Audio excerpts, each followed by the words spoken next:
Hello വിദ്യാർത്ഥികളെ, നമ്മൾ തുടങ്ങുന്നതിന് മുൻപ് ഈ യൂണിറ്റിന്റെ നോട്ടുകൾ വായിക്കുക. അതിന്റെ ലിങ്ക് ഡിസ്ക്രിപ്ഷൻ ബോക്സിൽ നൽകിയിട്ടുണ്ട്. പരീക്ഷയ്ക്ക് വേണ്ടി പോയിന്റുകൾ പഠിക്കാനും ഓർമ്മിക്കാനും ഇത് നിങ്ങളെ സഹായിക്കും. ശരി, അപ്പോൾ ഇന്ന് നമ്മൾ സാമ്പത്തിക ചിന്തയുടെ തുടക്കത്തിലേക്ക് ഒരു യാത്ര പോവുകയാണ്.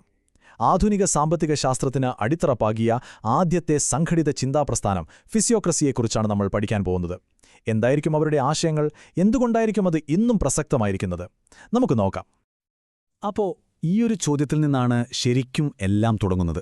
18-ാം നൂറ്റാണ്ടിലെ സാമ്പത്തിക വിദഗ്ധർക്കിടയിലെ ഏറ്റവും വലിയൊരു ചർച്ചാ വിഷയമായിരുന്നു ഇത്.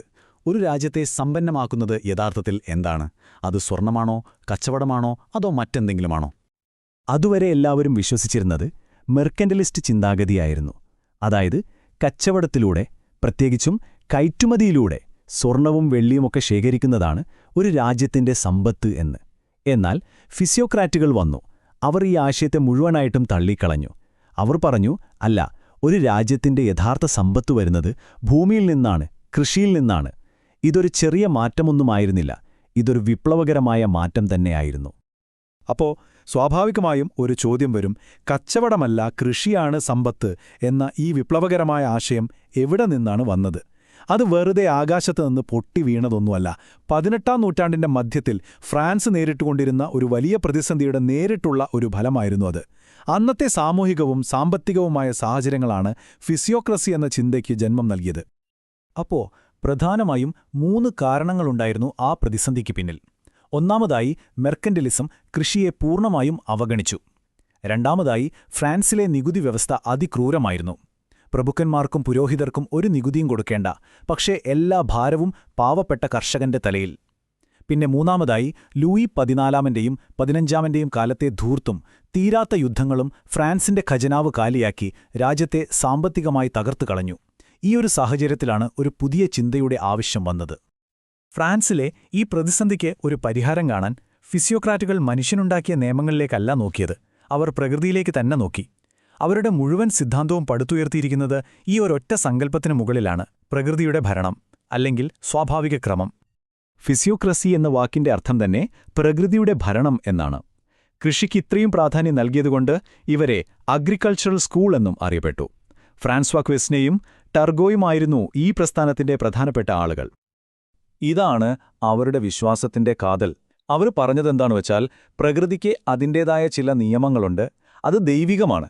മനുഷ്യനുണ്ടാക്കുന്ന നിയമങ്ങളൊക്കെ ഈ പ്രകൃതി നിയമങ്ങൾക്കനുസരിച്ച് പോകണം. ഒരു സമൂഹം നന്നായി വരണമെങ്കിൽ അത് പ്രകൃതി നിയമങ്ങളുമായി ചേർന്നു പോകണം, അതിനെതിരെ പ്രവർത്തിക്കരുത്. ഈയൊരു ചിന്തയിൽ നിന്നാണ് സാമ്പത്തിക ശാസ്ത്രത്തിലെ തന്നെ ഒരുപക്ഷെ ഏറ്റവും പ്രശസ്തമായ ആ വാചകം വരുന്നത്: ലേസേ ഫെയർ. ലേസേ ഫെയർ അതിന്റെ അർത്ഥം അതിനെ അതിന്റെ വഴിക്ക് വിടുക എന്നാണ്. അതായത് സാമ്പത്തിക കാര്യങ്ങളിൽ സർക്കാർ വെറുതെ കയറി ഇടപെടരുത്. ആ സ്വാഭാവിക ക്രമം അതിന്റെ വഴിക്ക് സ്വതന്ത്രമായി പ്രവർത്തിക്കാൻ അനുവദിക്കണം. ശരി, പ്രകൃതി നിയമങ്ങൾ ആണ് അടിസ്ഥാനം എന്ന് നമ്മൾ കണ്ടു. പക്ഷേ ആ പ്രകൃതി എങ്ങനെയാണ് യഥാർത്ഥത്തിൽ സമ്പത്ത് ഉണ്ടാക്കുന്നത്? നമുക്ക് അവരുടെ സിദ്ധാന്തത്തിന്റെ സാമ്പത്തിക ഹൃദയത്തിലേക്ക് കടക്കാം. സമ്പത്ത് എങ്ങനെയാണുണ്ടാകുന്നത് എന്നതിനെക്കുറിച്ചുള്ള അവരുടെ കാഴ്ചപ്പാട് എന്തായിരുന്നുവെന്ന് നോക്കാം. ഫിസിയോക്രാറ്റുകൾ ഇതിനൊരു പേരിട്ടു: നെറ്റ് പ്രൊഡക്റ്റ്. സിമ്പിളായി പറഞ്ഞാൽ, നമ്മളൊരു സാധനം ഉണ്ടാക്കാൻ ഇറക്കുന്ന എല്ലാ ചിലവും കഴിഞ്ഞ് കയ്യിൽ മിച്ചം വരുന്നതെന്താണോ അതാണ് നെറ്റ് പ്രൊഡക്റ്റ്. ഇത് മനുഷ്യന്റെ അധ്വാനത്തിന്റെ മാത്രം ഫലമല്ല, മറിച്ച് പ്രകൃതി നമുക്ക് തരുന്ന ഒരു സൗജന്യ സമ്മാനമായാണ് അവരിതിനെ കണ്ടത്. ഇത് മനസ്സിലാക്കാൻ ഒരു സിമ്പിൾ ഉദാഹരണം നോക്കാം. നമ്മളൊരു വിത്ത് നിലത്ത് നടുന്നു, അത് നമ്മുടെ ചിലവാണല്ലേ. പക്ഷെ വിളവെടുക്കുമ്പോൾ നമുക്ക് 100 വിത്ത് കിട്ടുന്നു എന്ന് വെക്കുക. നമ്മൾ നട്ട ഒരു വിത്ത് മാറ്റിവെച്ചാൽ ബാക്കി വരുന്ന 99 വിത്തുകളാണ് പുതുതായി ഉണ്ടായ സമ്പത്ത്. ഇതാണ് നെറ്റ് പ്രൊഡക്റ്റ്. കൃഷിക്ക് മാത്രമേ ഇങ്ങനൊരു മിച്ചം, ഒരു സർപ്ലസ് ഉണ്ടാക്കാൻ കഴിയൂ എന്ന് അവരുറച്ചു വിശ്വസിച്ചു. അപ്പോൾ സ്വാഭാവികമായും ഒരു ചോദ്യം വരും, വ്യവസായത്തിന്റെയും കച്ചവടത്തിന്റെയും കാര്യമോ? ഫിസിയോക്രാറ്റുകളുടെ മറുപടി വളരെ വ്യക്തമായിരുന്നു: അതൊക്കെ വന്ധ്യമാണ്, അതായത് ഉൽപാദനക്ഷമമല്ല. കാരണം ഒരു മരപ്പണിക്കാരൻ കസേര ഉണ്ടാക്കുമ്പോൾ അയാൾ പുതിയ മരം ഉണ്ടാക്കുന്നില്ല, നിലവിലുള്ള മരത്തിന്റെ രൂപം മാറ്റുക മാത്രമാണ് ചെയ്യുന്നത്. അതുകൊണ്ട് പുതിയ സമ്പത്ത് അവിടെ ഉണ്ടാകുന്നില്ല. ഓക്കെ, കൃഷിയിലൂടെ മാത്രമുണ്ടാകുന്ന ഈ നെറ്റ് പ്രോഡക്റ്റ് സമൂഹത്തിൽ എങ്ങനെയാണ് വിതരണം ചെയ്യപ്പെടുന്നത്, അല്ലെങ്കിൽ സർക്കുലേറ്റ് ചെയ്യുന്നത്? ഈ ചോദ്യത്തിനാണ് ഒരു ഡോക്ടർ കൂടിയായിരുന്ന ഫ്രാൻസ്വാ ക്വസ്നെ ഉത്തരം കണ്ടെത്താൻ ശ്രമിച്ചത്. അദ്ദേഹം നമ്മുടെ ശരീരത്തിലെ രക്തചംക്രമണം പോലെ സമ്പദ്വ്യവസ്ഥയിൽ പണം എങ്ങനെ ഒഴുകി നടക്കുന്നു എന്ന് കാണിക്കാൻ ഒരു ചാർട്ടുണ്ടാക്കി. അതാണ് ചരിത്രപ്രസിദ്ധമായ ടാബ്ലോ ഇക്കണോമിക്. ഒരു സമ്പദ്വ്യവസ്ഥയെ മൊത്തത്തിൽ ഒരു മോഡലായി കാണിക്കാനുള്ള ലോകത്തിലെ തന്നെ ആദ്യത്തെ ശ്രമമായിരുന്നു അത്. ഈ മോഡൽ മനസ്സിലാക്കാൻ ക്വസ്നെ സമൂഹത്തെ മൂന്നായിട്ട് തിരിച്ചു. ഒന്നാമത്തേത് ഉൽപ്പാദകവർഗം, അതായത് നമ്മുടെ കർഷകർ. യഥാർത്ഥ സമ്പത്ത് അഥവാ നെറ്റ് പ്രൊഡക്റ്റ് ഉണ്ടാക്കുന്നത് ഇവർ മാത്രമാണ്. രണ്ടാമത്തേത് ഉടമസ്ഥവർഗം, ഭൂവുടമകളും രാജാവുമൊക്കെ ഇതിൽ വരും. ഇവർ കർഷകർ ഉണ്ടാക്കുന്ന മിച്ചം വാടകയായി വാങ്ങി ജീവിക്കുന്നു.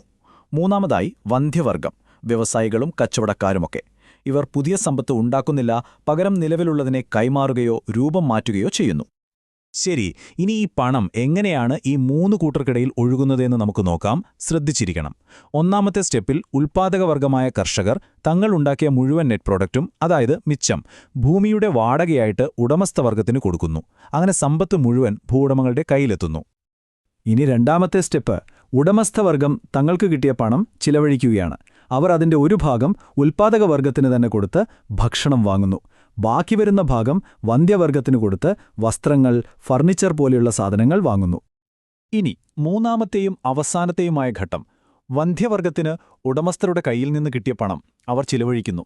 അവർക്ക് ജീവിക്കാൻ വേണ്ട ഭക്ഷണത്തിനും അവരുടെ ഉൽപ്പന്നങ്ങൾ ഉണ്ടാക്കാൻ വേണ്ട അസംസ്കൃത വസ്തുക്കൾക്കുമായി ആ പണം ഉൽപ്പാദകവർഗമായ കർഷകർക്ക് കൊടുക്കുന്നു. ഇതോടെ ആ പണം തിരിച്ച് കർഷകന്റെ കയ്യിലെത്തുന്നു. ആ സൈക്കിൾ വീണ്ടും തുടങ്ങാൻ റെഡിയാവുന്നു. ഈ ഒരു സമ്പത്തിന്റെ ഒഴുക്ക് മനസ്സിലാക്കിയതുകൊണ്ട് തന്നെ ഒരു സർക്കാർ എങ്ങനെയാണ് പ്രവർത്തിക്കേണ്ടത് എന്നതിനെക്കുറിച്ച് ഫിസിയോക്രാറ്റുകൾക്ക് വ്യക്തമായ ചില നിർദ്ദേശങ്ങളുണ്ടായിരുന്നു. ഈ സിദ്ധാന്തങ്ങളുടെ അടിസ്ഥാനത്തിൽ ഒരു സർക്കാർ എങ്ങനെയുള്ള നയങ്ങളാണ് എടുക്കേണ്ടതെന്ന് നമുക്ക് നോക്കാം.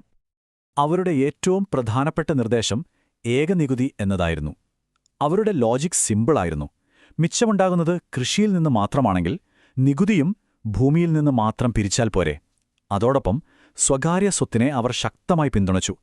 മെർക്കന്റലിസത്തിന് നേരെ വിപരീതമായി സ്വതന്ത്ര വ്യാപാരത്തെ പ്രോത്സാഹിപ്പിച്ചു. മാത്രമല്ല, കൂടുതൽ ജനങ്ങളുണ്ടാവുന്നത് ഉപഭോഗം വർദ്ധിപ്പിക്കുമെന്നും അത് കൃഷിക്ക് നല്ലതാണെന്നും അവർ കരുതി. തീർച്ചയായും എല്ലാ സിദ്ധാന്തങ്ങളെയും പോലെ ഫിസിയോക്രസിക്കും ഒരുപാട് വിമർശനങ്ങൾ നേരിടേണ്ടി വന്നിട്ടുണ്ട്. പരീക്ഷയ്ക്ക് നല്ലൊരു ഉത്തരം എഴുതണമെങ്കിൽ ഈ പോരായ്മകൾ കൂടി നമ്മൾ അറിഞ്ഞിരിക്കണം. ഏറ്റവും വലിയ വിമർശനം എന്താണെന്ന് വെച്ചാൽ അവർ വ്യവസായത്തെയും കച്ചവടത്തെയും വന്ധ്യം എന്ന് വിളിച്ചതാണ്. അതൊരു വലിയ തെറ്റായിരുന്നുവെന്ന് നമുക്കിന്നറിയാം. കാരണം വ്യാവസായിക വിപ്ലവമാണ് ലോകത്തെ മാറ്റിമറിച്ചത്. അതുപോലെ ഭൂമിയിൽ നിന്ന് മാത്രം നികുതി പിടിക്കുക എന്നത് പ്രായോഗികമായിരുന്നില്ല. അത് സർക്കാരിന്റെ വരുമാനം തീരെ ഇല്ലാതാക്കുമായിരുന്നു. പോലാത്തതിന് അധ്വാനിക്കുന്ന കർഷകനേക്കാൾ വെറുതെയിരിക്കുന്ന ഭൂവുടമകൾക്ക് പ്രാധാന്യം നൽകിയെന്നൊരു വിമർശനവും അവർക്കെതിരെ വന്നു. ഓക്കെ, അപ്പോ പരീക്ഷയ്ക്ക് മുൻപ് പെട്ടെന്നോർത്തിരിക്കാൻ വേണ്ടി നമുക്കിതൊന്ന് ചുരുക്കി പറയാം. ഫിസിയോക്രസിയുടെ മുദ്രാവാക്യം പ്രകൃതിയുടെ ഭരണം എന്നതാണ്. അവരുടെ ഹീറോ കർഷകനാണ്, വില്ലൻ മെർക്കന്റലിസവും. അവരുടെ പ്രധാന നയം ലേസെ ഫെയർ അഥവാ സർക്കാർ ഇടപെടരുത് എന്നതാണ്. പിന്നെ അവരുടെ ഏറ്റവും വലിയ കണ്ടുപിടുത്തം ആദ്യത്തെ സാമ്പത്തിക മാതൃകയായ ടാബ്ലോ ഇക്കണോമിക്കാണ്. അപ്പോ ഫിസിയോക്രസിയുടെ ചരിത്രപരമായ പ്രാധാന്യം എന്താണ്? അവരുടെ സിദ്ധാന്തങ്ങളിൽ ഒരുപാട് തെറ്റുകളുണ്ടായിരുന്നു, സമ്മതിച്ചു. പക്ഷേ അവർക്ക് വളരെ നിർണായകമായൊരു പങ്കുണ്ടായിരുന്നു. അവർ അതുവരെ ആരും ചോദ്യം ചെയ്യാതിരുന്ന മെർക്കന്റലിസത്തെ ശക്തമായി വെല്ലുവിളിച്ചു. ഇത് ആദം സ്മിത്തിനും ക്ലാസിക്കൽ സ്കൂളിനും കടന്നുവരാനുള്ള ഒരു ബൗദ്ധികമായ സാഹചര്യമൊരുക്കിക്കൊടുത്തു. ഈ യൂണിറ്റ് അവസാനിപ്പിക്കുന്നതിന് മുൻപ് നിങ്ങൾക്കായി ഒരു ചോദ്യം. ഒന്നാലോചിച്ചു നോക്കൂ. പൂർണ്ണമായും കൃഷിയെ മാത്രം ആശ്രയിച്ച് ഒരു രാജ്യത്തിന് ഇന്നത്തെ കാലത്ത് മുന്നോട്ടു പോവാൻ പറ്റുമോ? ഫിസിയോക്രാറ്റുകളുടെ പ്രകൃതി നിയമങ്ങൾ അല്ലെങ്കിൽ സർക്കാർ ഇടപെടരുത് പോലുള്ള ആശയങ്ങൾക്ക് ഇക്കാലത്ത് എന്തെങ്കിലും പ്രസക്തിയുണ്ടോ? ഇതിനെക്കുറിച്ച് ചിന്തിക്കുന്നത് ഈ വിഷയം കൂടുതൽ ആഴത്തിൽ മനസ്സിലാക്കാൻ നിങ്ങളെ തീർച്ചയായും സഹായിക്കും.